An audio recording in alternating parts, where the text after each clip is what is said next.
What's up les boss, c'est Marloni. Aujourd'hui, nouvelle vidéo, deuxième épisode de mon émission Focus. Et aujourd'hui, pépite. Déjà, qui se souvient de Rap Contenders? À l'époque, franchement, je sais pas vous, mais en tout cas, moi, ça faisait grave mon enfance.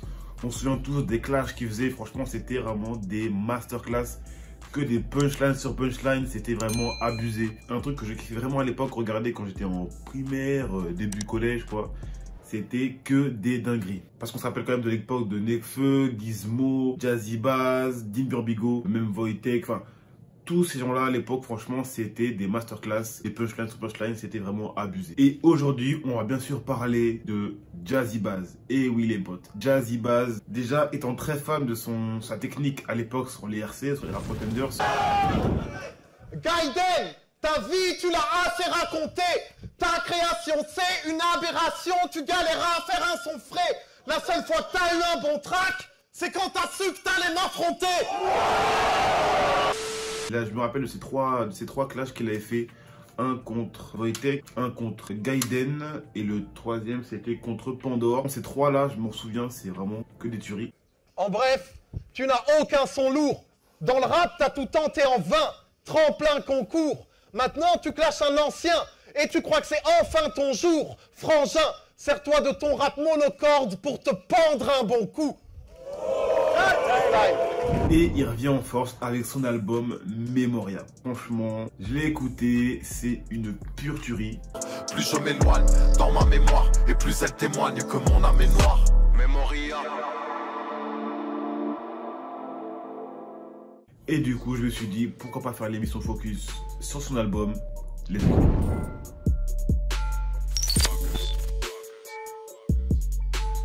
Donc du coup sur son album il y a des feats avec Laylo, Alpha One, Jossman, Edge et Roblox. Et en plus Edge, je pense que je vais faire un épisode sur lui parce que je l'ai découvert il n'y a pas longtemps. Et c'est un artiste qui franchement a beaucoup de potentiel. Et je pense que je vais faire un épisode sur lui parce qu'il est très chaud. Donc son Memoria, c'est un album qui est à la fois old school et new school.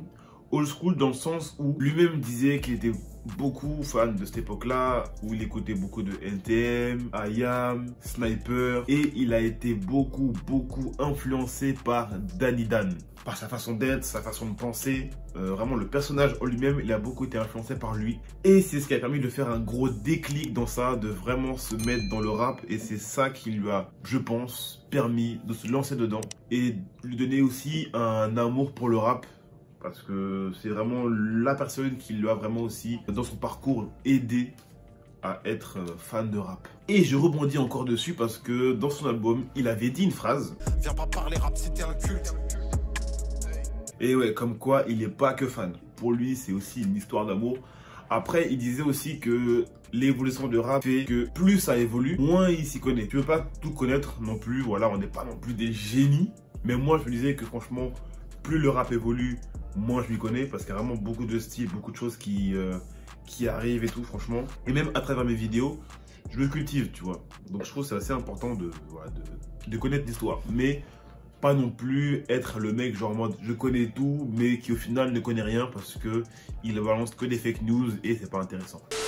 Maintenant, parlons du processus de création de son album. Alors déjà, pour commencer, il s'est beaucoup cultivé à travers des livres, des œuvres d'art, des films. Et grâce aussi à sa copine qui fait beaucoup d'art visuel pour se tourner vers un univers assez scientifique, anticipation, avenir. Comme lui disait, je cite ce qu'il dit parce que bon voilà, je vais pas non plus dire n'importe quoi, mais je cite vraiment ce qu'il dit. Il s'est beaucoup inspiré vraiment de Black Mirror, Akira, toutes ces choses comme ça. Et en plus, petite anecdote, il écrivait ses textes, en tout cas la plupart, sur une vidéo YouTube d'un mec qui marche à New York, à Manhattan.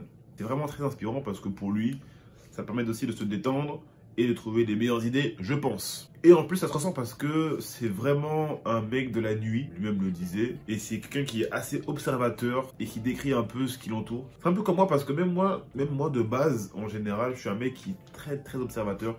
Quand je marche dehors, même des fois quand je vais sur Paris, Je suis quelqu'un qui est très observateur, qui regarde beaucoup autour de soi. Et avec tout ce processus de création, il a été beaucoup aidé par Alpha One, Dean Burbigo et j'en passe. Pour du coup écouter son album, le réécouter. Lui-même disait que en l'écoutant, ils ont trouvé un peu, enfin pas des erreurs, mais qu'ils pouvaient améliorer plusieurs points. Il a fait du coup une deuxième fois son album, enfin des sons qu'il a du coup refait, amélioré, supprimé, enfin voilà, comme beaucoup d'artistes font. Et je trouve que c'est vraiment cool d'être voilà, de collaborer entre potes, quoi, entre collègues.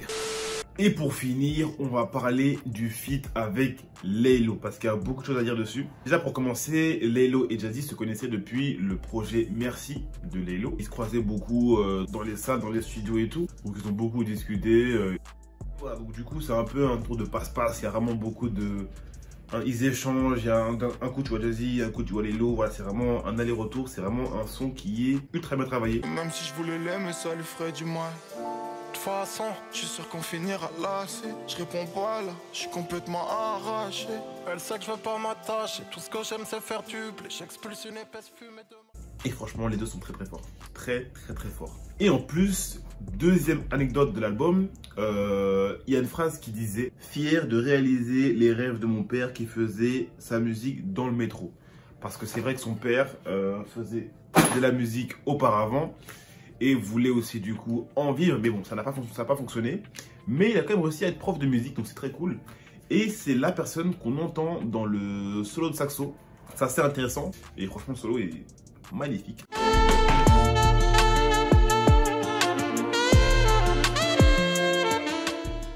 Je vous conseille d'aller l'écouter. Bref, en tout cas, je voulais vraiment faire une vidéo dessus parce que je trouve que son album est très bien travaillé. La cover, je trouve qu'elle est magnifique. Elle est simple. Si je pourrais faire un top 3 de son album en termes de son, et pas de premier, deuxième, troisième, mais je mettrais Element 113 avec Nekfeu, Panorama avec Alpha One, et je mettrais aussi D.IE, donc Dieu. C'est un son un peu old school. Je me suis forgé une telle armature que même le bonheur ne m'atteint plus. Je reste déterminé par nature. Je mets la pression comme la descente. Qui franchement, quand tu te balades, quand tu es dans le train ou dans la voiture, c'est très bien à écouter. C'est très cool. En tout cas, j'espère que la vidéo t'a plu. Si c'est le cas, n'hésite pas à mettre un gros pouce bleu, à t'abonner, à la partager à tes potes qui ne connaissent pas du coup Jazzy Bass et qui pourraient du coup le découvrir à travers ma vidéo. Ça serait sympa. Ça serait cool de ta part. Voilà, en tout cas, passez une bonne journée, une bonne soirée ou une bonne nuit. Force à vous dans vos projets. C'était Marlon Lee. Peace.